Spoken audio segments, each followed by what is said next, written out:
Hi, this is Liam from Turn Sounds. Microwaved steak is not that yummy. Welcome to Just Keep Walking. This is a podcast focused on the Walking Dead TV show, and today we're reviewing and discussing season 10 episode, what are we at, 18 now, called One More. So, here we are. I'm your host, Ben. I'm joined by two co-hosts, Liam and Isaac. and we are here, very excited. Excited. We're excited, mate. Wow. Very excited to be here talking about this episode. Basically how we like to do things. We like to just dive straight into our overall impressions for the episode and any sort of major talking points if there are any. And then we'll sort of just dive in, go through chronologically through the episode, and then if we got a bit of time at the end, we'll just have some fun and chat about the show in general. So yeah, full spoiler alert for the whole series. We might slip up and say something. Spoilers ahead. Thank you, Isaac. And also, this is produced by Turn Sounds. So if you'd like to see any of our other podcasts, or I guess listen to them, then you can do that. Or if you'd like to see them, then we got them on YouTube as well. So Turn Sounds or Just Keep Walking podcast on YouTube. And you can also plug in if you'd like to get a little bit more exclusive content and maybe flick us a few bucks. But without further ado, diving straight into it, Isaac, would you like to go first, giving us your overall thoughts on the episode? If there was ever a better chalk and cheese analogy from the last one, like night and day, light and shade. Blind eye, working eye. Yeah. Metal arm, normal arm. That's it. Polar opposites. It was gripping. Even the slower scenes where they took time to talk about things, particularly Father Gabriel's speech and stuff. Yeah. Still wanted to listen. Wasn't bored. Good old fashioned looting and survival stuff. We like a bit of looting, don't we? We do. Yeah. Definitely talk more about what happens at the end, but oh man. Cool. Liam, what did you reckon? Ditto. I really can't say anything else outside of that. This episode was awesome. It was really good. Yeah, like the suspense factor was back. Looting, like you say, is just classic apocalypse world. I loved it. Oh, sorry, if I might, because I was thinking this as we were watching this. This episode was so close to actually being, and I don't mean to shock you here. Sure. So close to actually being one of my favorite episodes of the whole show. Hey, there we go. Yeah. Well, so would you say it would be in top 10 maybe? Easily top 10, top 5 even. Wow. Yeah, that's good. Outside of main story things. Yeah. Man, it ticked a lot of boxes. Yeah. What do you think?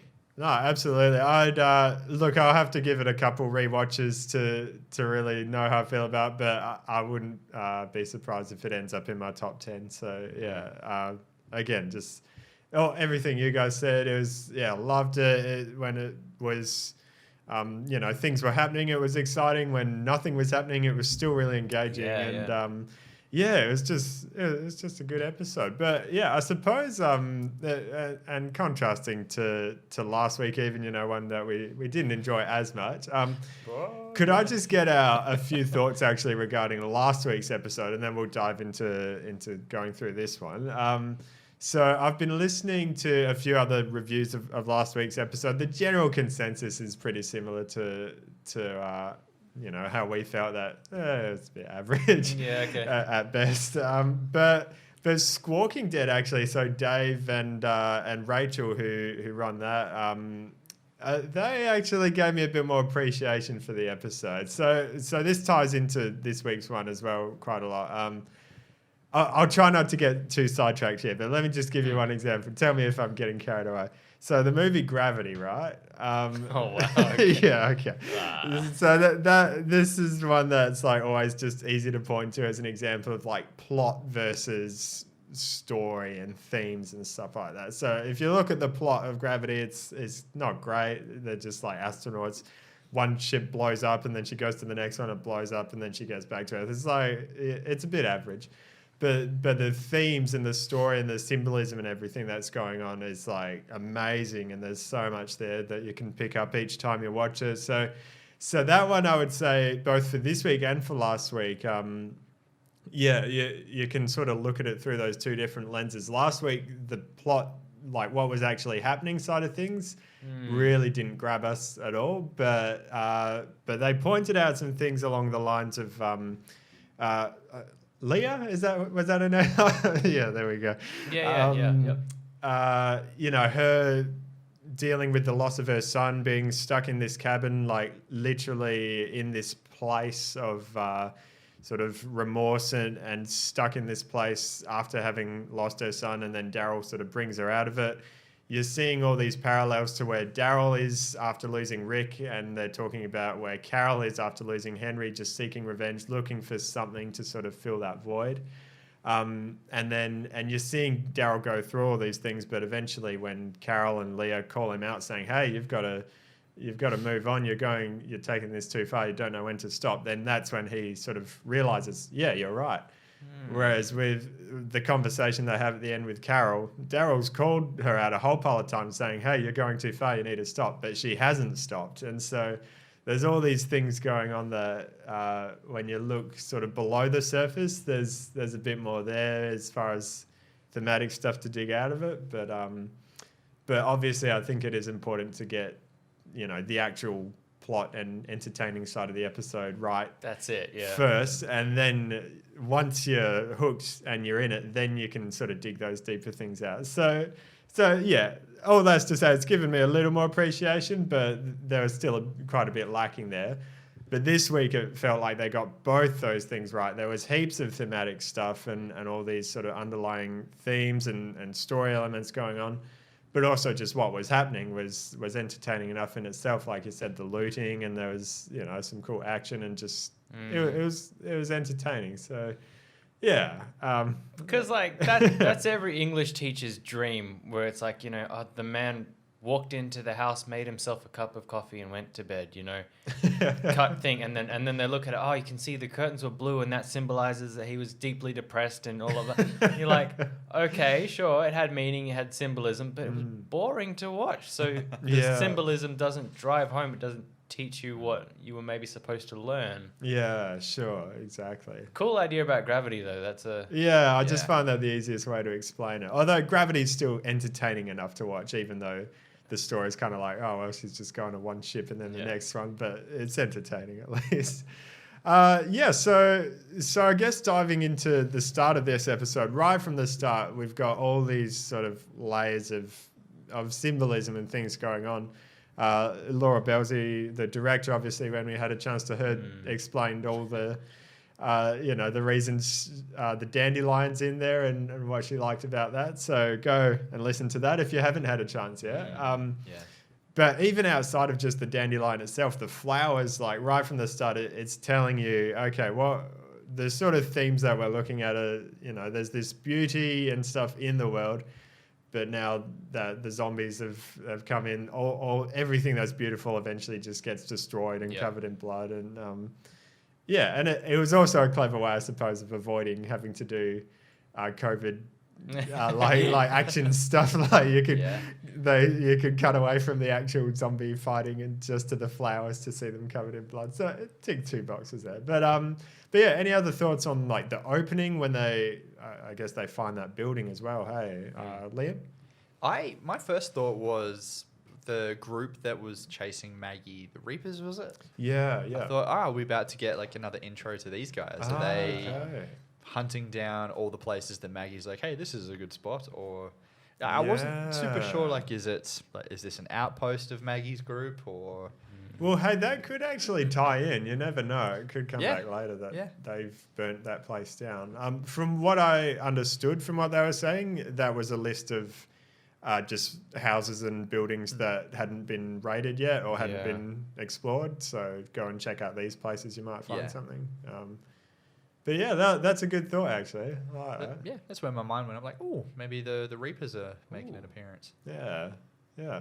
But I liked it. It was good. Cool. Yeah, Isaac? Yeah, everything you said. Great symbolism with the flowers. Also really quick way to tell the story without having to bite into precious airtime, you know? Yeah. Like what could have easily been a minute fight or something was just slash in 15 seconds or even less than that. So, yeah. Absolutely, yeah. And we had Owen and Baru Lars in the house, a few charred corpses.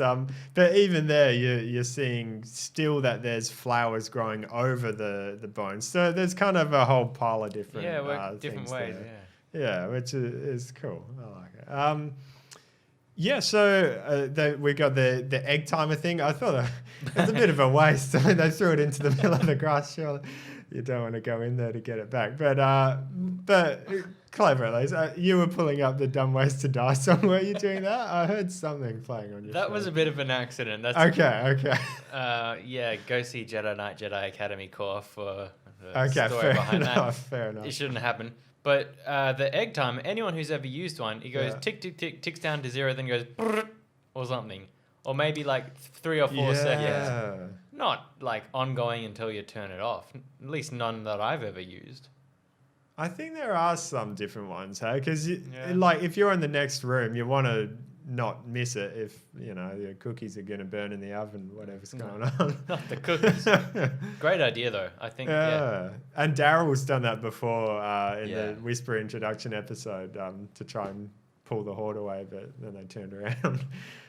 Yeah, it's cool to see them doing that. Although we had the guy, the walker against the pole who had been there a very long time baking in the sun, which is disgusting.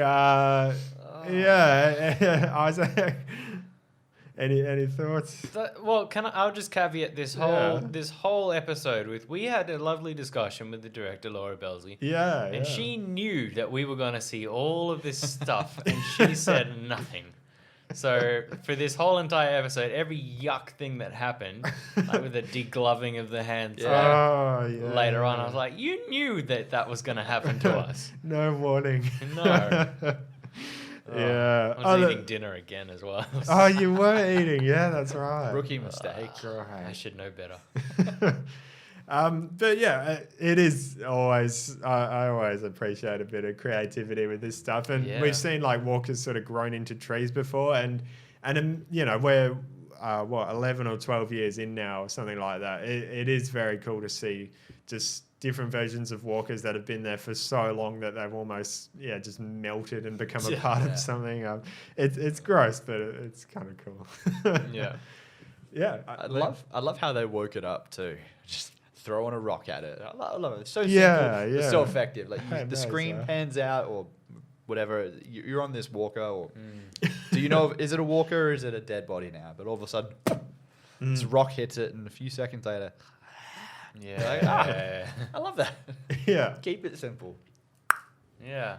Why not? Wouldn't we all do that? Yeah. Just throw a rock at it. I think especially Liam. He just likes throwing things at Oh man, it wouldn't be a rock; it'd be a bowling ball. Yeah. Is this dead? Strike. Yeah, cool. So we is the building first or the muddy road? I can't remember. The muddy road. Yeah, the muddy road. That was funny.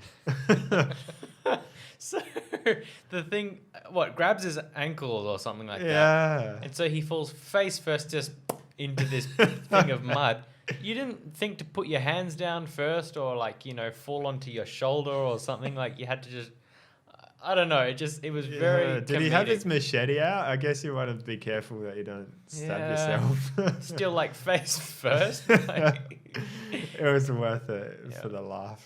This whole episode, not less so toward the end, but this whole episode was very much just them laughing at one another. Yeah. Well, it starts off and they're really grumpy and stuff, but then there's like a few jokes after the other that really lighten the mood. It was a good balance, hey? Yeah. Yeah. It was just funny seeing him I don't know. I thought he fell unconscious or something. Because just the way he went slammed into Yeah, that's classic. Maybe and another ruined map as well. We had this last week too. Yeah. No, not a good season for maps. Map in your head, that's what you want. Yeah. Well, okay, slightly off track. The water tower he mentioned as their next sort of landmark point of reference for the last spot they've got to check. The water tower, did that click for you, Liam, as far as water tower? As far as something that's in the comics? Oh, no. I must not have heard or read this. Exclusive? Or? Yeah. Well, I mean, anyone who's familiar with the comics, I think, would probably know that, or anyone who's read them at least. But yeah, I won't say too much. Essentially, Father Gabriel dies in a way that involves a water tower. So they've already teased this like so many times. In season 8, there was a walker or something that happened in the exact same way that Father Gabriel dies hanging off a water tower or whatever. But like, yeah, so they've kind of, and then the episode title, The Tower, like a few episodes back, there were so many teasers. And they've already teased Father Gabriel's death like in episode 16 as well. So who knows if they're actually going to go through with it. But that's upsetting. But yeah. I wish I didn't know that. Okay, sorry. Sorry. I won't say too much, but Father Gabriel dies. Okay, well, yeah. Meets his peril. I love it. That's so good. Yeah, I really didn't hold anything back. It makes me spoiler alert in hindsight. Yeah, especially sad because this episode hands down is my favorite episode with him in it. Yeah, and his character just came shining through. Yeah. We'll talk about it at the end, but we'll definitely come back to that. There's a question I've got for you regarding that. But yeah, towards the end. But anyway, before that, we get a few. There's the building, the degloving, gross, any comments on just that whole thing where he finds the more corpses on the roof? Save us. If you don't have any comments, Were that's there fine. bullet holes? I thought I saw bullet holes in a few of the heads. Just throughout the episode, I think there were a few. Maybe. Yeah. The ones on the roof specifically? I think that was the first, like the couple in the bed or mattress. I thought I saw bullet holes in their head. I thought, okay, like, is it a suicide? It must have been suicide because they were cuddling on the mattress, right? I don't know. Or maybe just they starved. But you're saying there's bullet holes. I don't know. Yeah, I mean, if they starved, they would have turned. So, true. Like, they obviously have had their brains blown up or something. So yeah, I couldn't help but think, okay, is there someone who's hunting people for sport? And then you meet this dude who just seems to have a lot of bullets. Like, I wonder, like, how far does the rabbit hole go? But if someone's gunning you down, you're not there lying cuddling on a mattress, unless he got them in their sleep or something. Like a mercy thing. Was there another body? I'm trying to remember. Because it could have been like the son or whoever else is with them then puts them down, you know. I think more in general, I think seeing some of the dead bodies with more than just skeletons. Yeah. I thought, okay, you've been shot? Maybe they could have been shot after they were turned, who knows? Yeah. Maybe it's a princess scenario. Maybe set them up that way. Yeah, it's a good question. Possibility now, yeah. It's just been through it. But yeah, I love that. There's so much. Like we said last week, or I said at least that that's last week's episode wasn't one I'm super excited to go back and rewatch straight away. This one probably tomorrow I'll rewatch it. Like there's so much, all these different set pieces and things. There's so much that.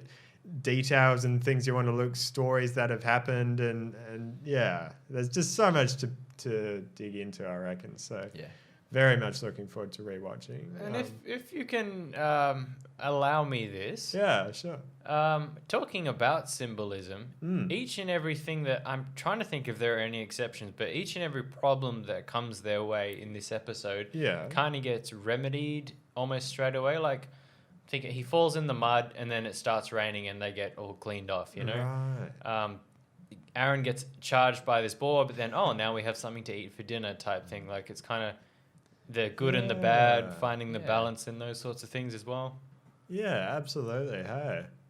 Yeah, again, it just begs you to rewatch it. Hey. Yeah. And I do like as well that it's not just trying to tell you something or give you a moral message, say, hey, this is what we're trying to tell you. It's just giving you all these themes and makes you think about it. So I think that's definitely something good, that it's not just slapping you in the face with, here's what we're trying to tell you. It's giving you lots of sparks for you to then go and think further about it. That's cool. I like that. Glad you picked that up.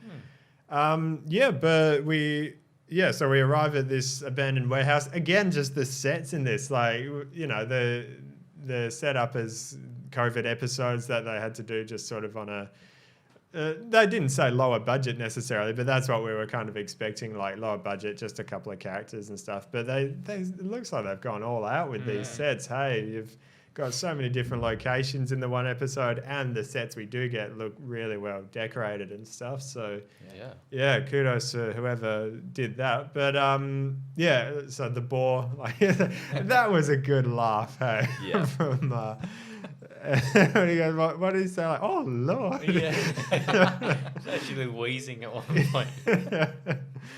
So yeah, Soundbite, yeah. yeah, absolutely. Can you guys remember any other time on the show where someone's gone like that crazy laughing? I don't know. No, not off the top of my head. No, fair enough. Am I remembering this totally wrong when Abraham found out that Eugene was lying or something like that? Or does he like have a crazy laughing fit at some point? There is at least one point definitely where Abraham is laughing. I think maybe it's after the fire hose on top of the when like Eugene sprays the hose at all the walkers or something like that, and and he just goes, "This is messed up," and he just cracks up laughing. It's something like that, yeah. And obviously Ezekiel as well when he sees all princesses stuff. He finds that pretty funny. Yeah. Anyways, but it was a good laugh. So getting to this, the gambling, they're playing poker. The two things I want to comment on: the lighting was genius because the two torches were on the table. It maybe seemed a little set up, but it makes sense that they would have the torches there so they can see what chips they've got and what they're doing. Mm-hmm. But if you go back and look at that scene, it just looks so good, and it makes sense that the lights are there where they are. I thought that was genius. And it's also all one take, just going around the table, circling. I was looking out for those. So two. good, I didn't notice that. Yeah, right. Wow. I don't know if the whole scene was actually one take, but at least there was one sort of long take at the start of it. I do like that as well. That you've got this, priceless Yeah, whiskey, and he's that like, was so stressful. I got nothing to call or something. It's like, you have the whiskey. It's like, oh, is it worth it? Are you bluffing? And then he decides, no, I'm keeping the whiskey. Yeah. Yeah, quality. But the whiskey at the edge of the table as well. Oh man, that he was living life on the edge. Yeah, the stressful part of the episode. Like, just put it on the floor so you won't knock it over by accident. His arm was right next to it. Oh. It's $2,000 whiskey, mate. Yeah, would you guys have gone all out, drank the whiskey, or would you have saved it? I don't know if I have the stomach or the... Yeah, true. That's what I was thinking. And much like I think Andrea said this back in season 3, but like, however many years in the apocalypse, your stomach's probably not, ready for hard liquor. I think the most expensive I've ever had is like $80 whiskey. So maybe if it was $2,000 whiskey, I don't know. I think who knows? Who knows? But I think as far as at least saving it versus having it now, we've seen so many times in this show where something gets smashed or like someone's just about to enjoy something and gets destroyed. I would just go all out. You may as well enjoy it. Life is short, and especially in the apocalypse, life is very short. So, yeah. But whiskey. Yeah. I mean, of all the things to enjoy, whiskey, I don't know, like getting drunk in the apocalypse doesn't seem like the greatest of ideas. That's fair. Can you imagine, I'm sorry, in an alternate universe when they bring it back to camp and Gregory's still alive? It's like, oh, this. Goes and gives it to Simon. Yeah, absolutely. He'd find a way to give it away or ruin it. Yeah. I miss Gregory. Me too. Imagine if he was the crazy guy who you find like living in a warehouse. Absolutely, he would be. Oh, He'd be dead already. Yeah, true. Anyway. But, well, I think they seem safe enough. They're in this warehouse. The doors are closed. I think they're all right to get a little bit drunk. Maybe at camp. I wouldn't trust him. Like, this is a warehouse. We're out in the wild. Fair. If I were to get drunk on whiskey, I'd probably go, I'm just going to go for a walk and see what happens. Yeah. Walk out the door. Yeah, even that. Yeah, he goes outside in the middle of the night and we're like, we're not going to see you again ever again, are Yep. we? Yeah. Well, yeah, you did think that with Aaron, that when he wakes up and he's gone, it's like, oh no, this can't be good. Yeah, but before that, the even Father Gabriel's monologue was one long take of just above him coming down, which was such an unusual angle and just the way, the acting, everything, so good, so good. Did you notice that it didn't cut throughout that? I did not. Yeah, I got 2 comments on that. Yeah, sure. No, go for it. Well, did you? No, I just didn't notice. Oh, yeah. Cool. I loved it. I just didn't notice it. Well, not only did I like that it was spinning in like a clockwise motion and slowly leveling out, but then it kind of overcorrected itself and started overspinning so that he was on an angle again, just as his story started taking a turn for, in a negative side. And then it stopped and went back counterclockwise again and leveled out by the time he had finished. I did not notice that. Yeah. I know the only reason I noticed, I was watching the whole time, and like props to them. Contrast this again with like the last episode we watched where this lady's looking out the window telling her story, and it's just like a fixed shot or something, and it just makes it seem so boring and drawn out. Okay. But when you've got movement in the camera and your angle is turning, it makes the shot seem more interesting, and so you're actually holding on to the words that Father Gabriel is saying. And then when it overcorrects, it goes to feel uneasy again until it corrects. Interesting. Wow. Yeah, I liked it. I appreciated that. I love that. That's cool. That was awesome. Yep. Yeah, nice. Again, so many things just to go back and pick up on in a rewatch. But so he wakes up and Aaron's gone. There's this crazy guy. He's eating this guy's pig. Yeah, Terminator. Is T-1000? Does that sound right? Because I think T-800 is Arnold Schwarzenegger. Maybe. Yeah, I don't know, to be honest. But yeah, well, what did we think of him, Isaac? Do you want to give us your thoughts? First of all, I didn't think that Aaron was dead. Simply because there's no way they could get away with his last line of dialogue being like, I'm going to go take a piss or something like that. Like, yeah. There's no way. Yeah. So at first, I thought he was old Sniper Buddy from... Yeah, that would have made sense, actually. Reaper's sniper guy. Yeah. I thought to myself, okay. He blew himself up, but he could have been one of the other Reapers. Wasn't this set in the past, or this was set now? At the same time, I suppose. Yeah, 'Cause it could have been. They They got got the map from Maggie. Yeah, Yeah. you're right. Okay, so all right, maybe just a Reaper of sorts, I thought. Because he's got the gun as well, I figured. Yeah. Whatever. Yeah. At first I thought he was going to be a little bit standoffish, like, what, you shouldn't be here, whatever, and then on their way. Was not expecting what came next. Yeah. Okay. Liam? I started off the same. I thought, here we are. Here's a Reaper. Yeah. Round 2. Let's get it, baby. Yeah. But then he's like, what are you cooking? And as soon as he said that, I'm like, it's his ball. Killed his pig. Yeah. Hey, pig. And I'm like, don't say it, Gabriel. Don't say it. Turns out later on he was watching him the whole time. But as soon as bore, I'm like, yes, said it. It's not worth lying in that situation, though. He wasn't asking, he wasn't actually asking. He knew what they were cooking. Yeah. But yeah, so as we get into it and he pulls out the gun for Russian roulette, Aaron's in the game. Very, very intense. But I absolutely love this whole scene, hey, because you kind of... we've seen so many different versions of villains play out, not only in this show, but just in movies in general. And so we know, we're kind of expecting the whole thing of, my brother abandoned me and now I've got to prove that all humanity is evil. It's almost the Joker even, just to prove how evil people are sort of thing. With the ships, you can blow up the other ship. It's a very similar concept. Exactly. So I just love that as we're getting into it. And if you're at least reading between the lines, it's pretty obvious that this is what he's trying to do. He's trying to prove that people are evil. And so they call him out on it. They say, hey, man, we know what you're doing. You don't have to do this to prove it.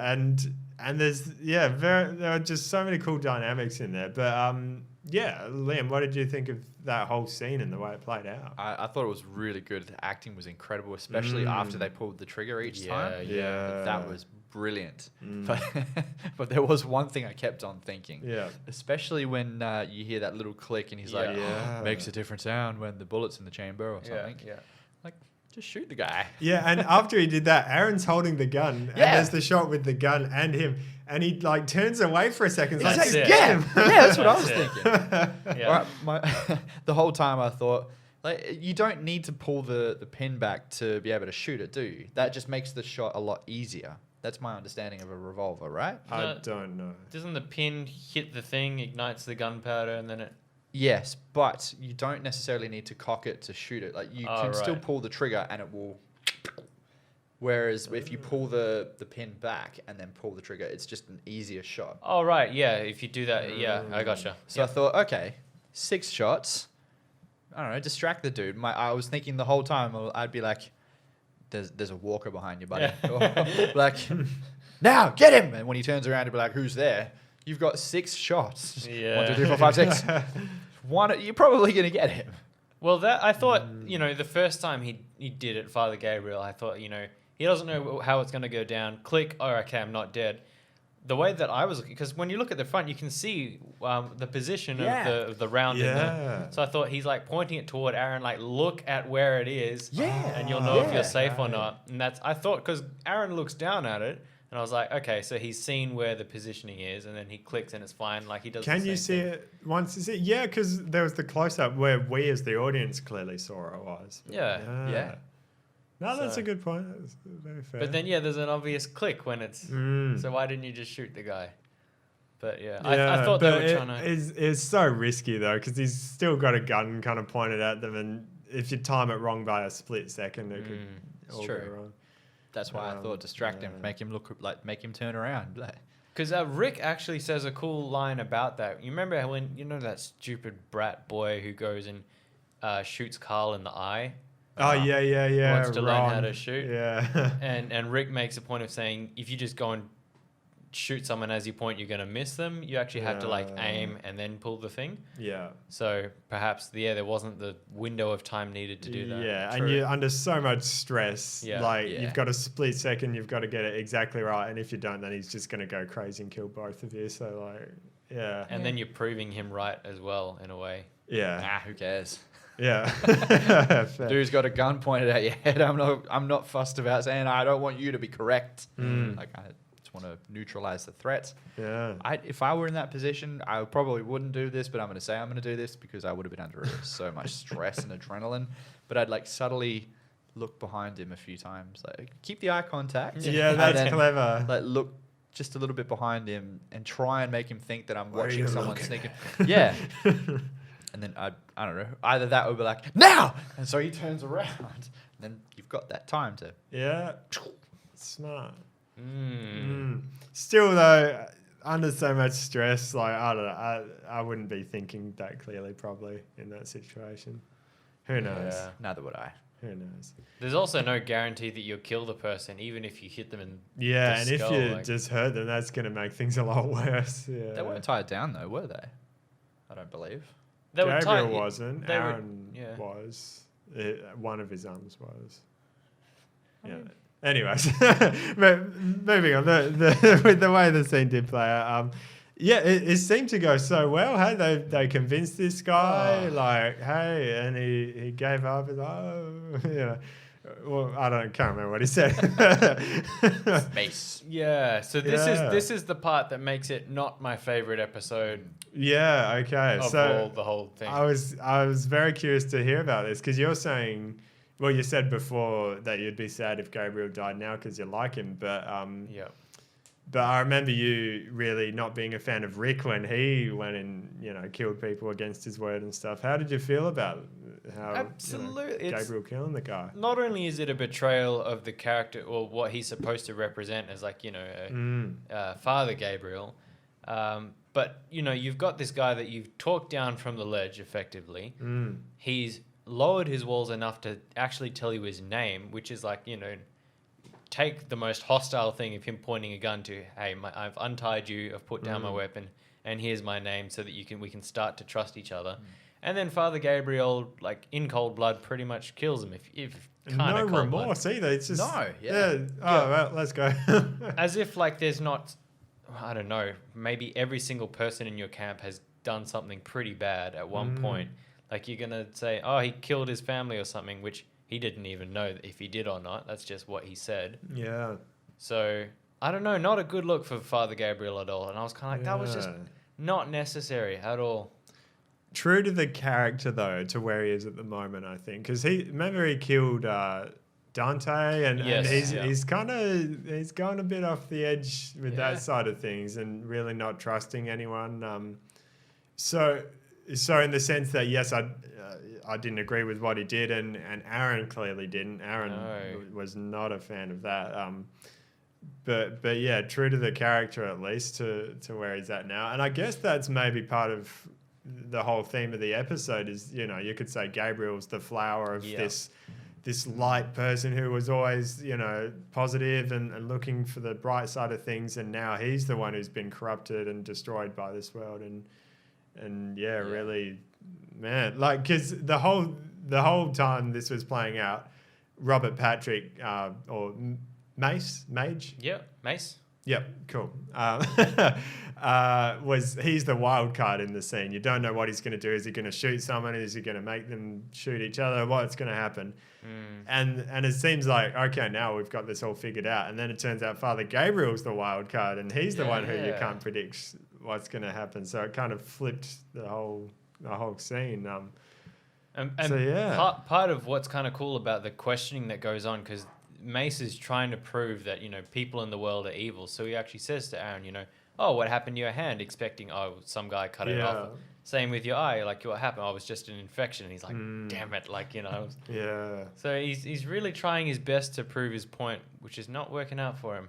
But then, Father Gabriel proved it for him by killing him, Was it in one way or another? future self-defense, do you reckon?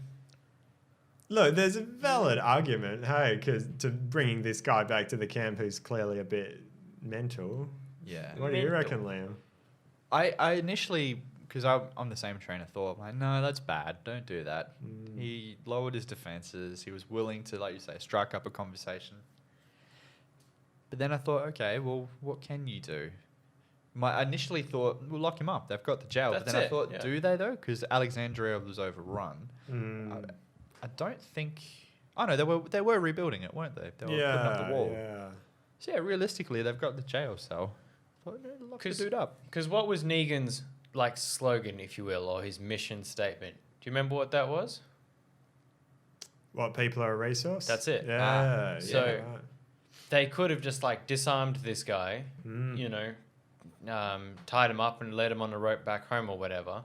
Yeah. Just saying, you know, be compliant, we'll be nice to you, all of that. You know, you're going to sit in a cell for a while, we're going to figure this out. Do you just kill the guy? Sure, it ends the problem right then and there. But yeah, again, Rick was also talking about like the redemption story that lies in, you know, anyone can be saved and all of that. Yeah, definitely. And I guess that's what you're seeing throughout the episode is there's all these like, oh, there's hope. There's a 2-story building. No, it's been burnt down. Could be something in here. No. And so Father Gabriel's just been sort of, you know, weighed down by all this stuff and just lost his faith in humanity.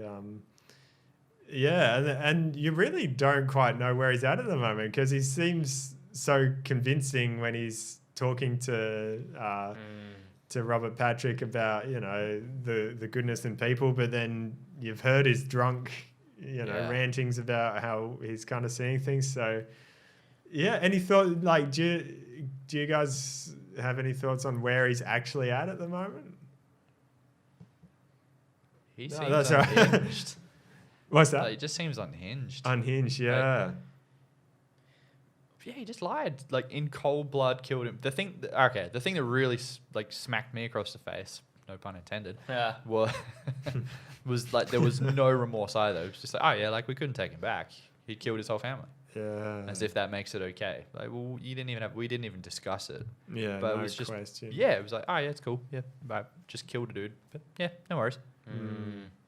Because in his drunken speech the night before, Father Gabriel was talking about how past a friend of his, or what did he say? Like one of his member of the clergy or whatever. The reverend. Yeah, reverend was always good at saying the right thing, saying what people needed to hear, and he was never as good at it, and so he should just speak from the heart. Yeah. And that's kind of exactly what he did to talk Mace down from killing them both. He was able to say the right thing at the right time, and it just makes you wonder whether he believes any of it or whether it was just the thing that sounds right to say, Yeah. Yeah, it's tricky. Hey, a lot of questions. Yeah, and then we find that there's another sort of layer, I suppose, to the whole thing up in the attic with the brother who's been strapped up and his wife or whatever, whoever the rest of I guess the rest of the family, all their corpses on the floor. So this guy really was crazy, and I suppose not someone that you want to trust. And any thoughts on just the rest of that, how that played out, Isaac? Well, what I was trying to think back when we saw him. Cool that it was a twin brother as well. Yeah, I thought that too. That's neat. He never said that he killed his brother. He just said, I took care of him. And it makes you think that he killed him. Yeah. Which I was reflecting on after that episode. So I was like, wait on a sec. Did he lie when he said that he killed his brother? Actually, no, he never said he killed him. He just says, I took care of him. So he's just chained him up this whole time and not shaved him. Yeah. Yeah, crazy, hey. And that's definitely, put him in this crazy state as well. If you remember back in the Morgan episode where he's learning Aikido and the cheesemaker guy, he's talking about this guy who he. I think it's this. Yeah, he's a criminal who he used to work with, and then this guy got out and killed his wife and son, and so he gets revenge by locking him in the cell that Morgan was also in for a bit and letting him starve to death over a few months, and he said that just completely destroyed him, and it took him a long time to get out of that state of just. Where taking revenge put him. And so, you've got to think that Mace now is, not in a very good place. So I guess, it's like, well, could he have come back from that and been trustworthy or not? Like, a lot of grey areas. Yeah. But anyway, then the episode ends with them walking off towards the water tower. From what we could tell, there wasn't a bit of dandelion in the air, which we were told to hopefully look for. So the director, she said that obviously they do the director's cut. In this case, apparently it was quite a long episode, so there was definitely a lot that had to be cut out. But the studio and the showrunners really sort of get the final cut, and they'll change it from there. So there was ideally in the director's cut a bit of dandelion floating in the air to mirror the start of the episode, but didn't quite get there. If any episode could have done with like a longer, like a double episode or whatever, we haven't had something like that in a while. Like this would have been the one, I think. Absolutely. Yeah. But yeah, hopefully at least on the Blu-ray they usually put in extended versions of episodes if there's enough content. So hopefully we'll get it there. Fingers crossed. Yeah, but at least we did get that dandelion shot at the start of the episode because that, if you've heard the interview, a lot of crazy amount of work went into that one shot. Yeah. And so, very glad that stuck around at least. Yeah. Okay. So any final thoughts or anything that I've missed on the episode? No. They work well together. Yeah, that's true. The two characters, but the two actors work well together. Absolutely. I will be very sad now to see Father Gabriel go. I'm hoping... If he goes. They've teased so many different comic deaths over the years and not gone through with it, so okay. Who knows? Well, however he makes his exit, whether that's, to a sister show or not, like, I don't know. But I just hope somehow that he can rediscover his faith, but then also like his belief in humanity as well. Yeah. And that like doing the right thing does pay off. Absolutely. Yeah.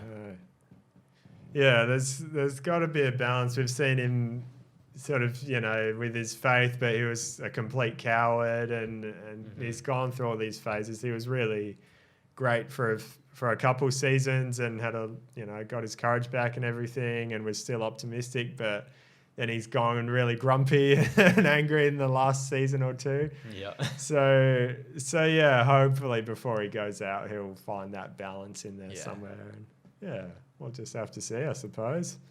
Yeah, cool. Well, we're gonna wrap it up there as far as the review goes. We'll keep this going for another 10 minutes or so if you guys are happy to. Yeah. Cool. Well, do you want to do a previously on Walking Dead? Yeah. Yeah. Yeah. All right, Liam, do you want to go for it with the intro? Here we go. Previously on AMC's The Walking Dead. Hey, nicely done. So I'm just pulling up my notes here, but essentially this is just a chance to talk about earlier seasons, the stuff that we haven't, episodes we haven't reviewed on the show, and just things that we liked or haven't had a chance to talk about yet. So really anything goes from earlier in the series. Isaac, have you got anything to start us off? We sprung this on you a bit, so you can... Oh, look, I'm able to think back every now and again. I am a fan of the farm in season 2.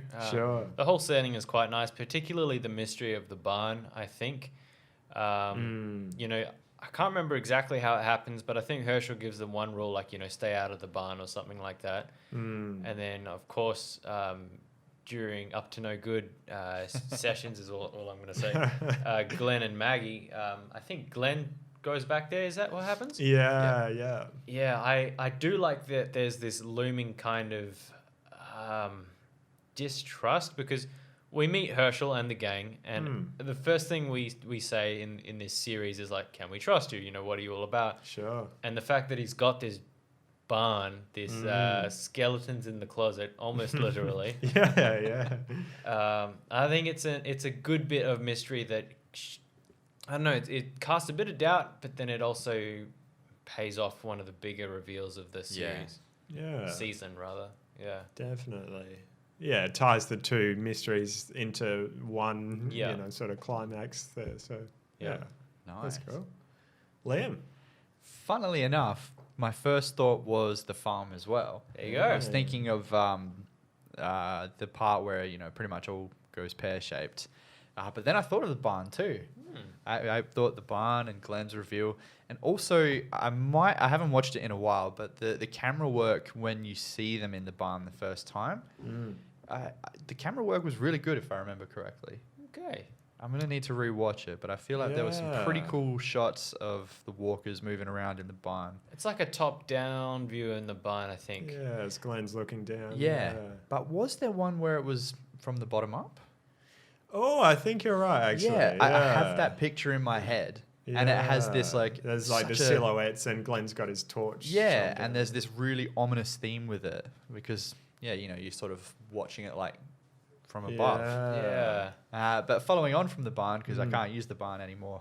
But I like that both our minds went there. That's great. There's a follow-on from that. Shane's reveal. When he just cracks open the barn door, and he's trying to show Herschel's like, look, I just shot her in the heart. She should be dead. Here's one in the spleen. Here's one in the liver. Like, cool that as a cop he knows where all of those are as well. Oh, true, yeah. But yeah, the slow it ticks over in Herschel's mind, and he's like, actually, they should be dead from that. Oh no, that's perfect. Like that whole reveal at the end with Sophia. But yeah, like you say, he's popping the shots in her and he's like, she's still coming. Why is she coming? Yeah. Yeah, I love that. That was such a good scene. Absolutely. Such a well done scene. And meanwhile, Rick's like got some sort of noose thing. He's like, Yeah. Shane, stop this, brother. So he can't step in like he Yeah. usually does to, grab him or whatever because Yeah. he's got this walker on a leash Yeah. that he's barely holding on to. Oh, man. So weird every time he calls somebody brother in this. It's like, There's got to be a compilation somewhere. Brother. yeah. Are you not a fan of the brother? Of all the accent things, like, he's got this classic Yeah. Carl type thing. But like, yeah, he just can't say that word. Okay, fair. Yeah, one of the English accent catch-ups. There we go. Yeah, that's cool. One other one which sort of ties in, I guess, because we're thinking about Aaron and Gracie and stuff like that. And this episode is the moment that Rick first finds Gracie in the Savior's compound. So they're sort of, I think they're looking for a big gun or weapons, and they get to this story. And then there's one guy just has a full-on hand-to-hand fight with Rick, and it's just like he's going all out, not holding back at all. And most of the Saviors we've seen so far, they're violent, they're angry, but this guy's just taking it to another level, and you think, what's this guy going for? Yeah. It's, really intense. And then so Rick finally kills him and walks into the next room, and then, there's the baby decorations everywhere, and then you look down, you see, oh, that was his baby daughter. That's why he was fighting so hard. And the main thing I really like is that then the shot pans up and Rick looks in the mirror and sees sort of the blood on his face and everything. And you just get this moment of Rick thinking, like, is this really worth it? Like, what am I becoming in all this? So, yeah, just sort of makes you stop and think for a minute. Flashback really quick, if we might. Yeah. Who is Father Gabriel's daughter? He says, for your daughter. It took me a second as well. Coco, I guess, Rosita's daughter, who's not technically Father Gabriel's, but like adopted enough. Yeah. Yeah, exactly. Yeah. So That's how she says it. yeah, absolutely. He's enough of a Strange. father, I guess. Okay. Heyo. Gotcha. Yeah. Yeah. But yeah, that's a good question. That caught me for a minute as well. I was like, oh, wait a sec. Yeah. Cool. Alrighty. Well, we'll keep chatting for another 5 minutes or so, but it's going to be something a little bit exclusive for the people who have plugged in. So, Excellent. if you haven't plugged in, which it's very new, so no one actually has yet, but there's a whole lot of exclusive content there. We've only been doing it for the last few weeks, so if you want to dive in early, you can definitely have a big say in what sort of stuff we put out and what sort of bonus content you like. But essentially, we'll keep chatting for another 10 minutes or so. In a few of them, we've gone 15 just because the discussion's been so good. And yeah, you really just get a bit of extra content as well as supporting us, and it goes towards all the, it's not just towards a new Lamborghini or whatever, however much we'd love one. Well, one day. But yeah, it goes towards all the cost that goes into the podcast, the subscription for uploading it, the microphones. We're hoping to get a new desk as well because this one is a little bit outdated. So yeah, any contributions you give us definitely go into making the show as best as it can be, and we really appreciate it. Not only that, but some of the podcast shows that I listen to, not produced by Turn Sounds, I've often sort of thought to myself, you guys have a good thing going. It would be cool, however, if you do this, or maybe if you had a funny segment idea for this. You have the opportunity to plug in and let us know what you want to, and if you want to even join in with us when we do those things. We're happy to have people from time to time. So yeah, absolutely. Well said. So without further ado, we're going to cut the episode here. Unless you're plugged in, then you'll get a bit of extra stuff. Yeah. So thank you so much for listening. I've been Ben. I'm still Isaac. And as always, Liam. Thanks.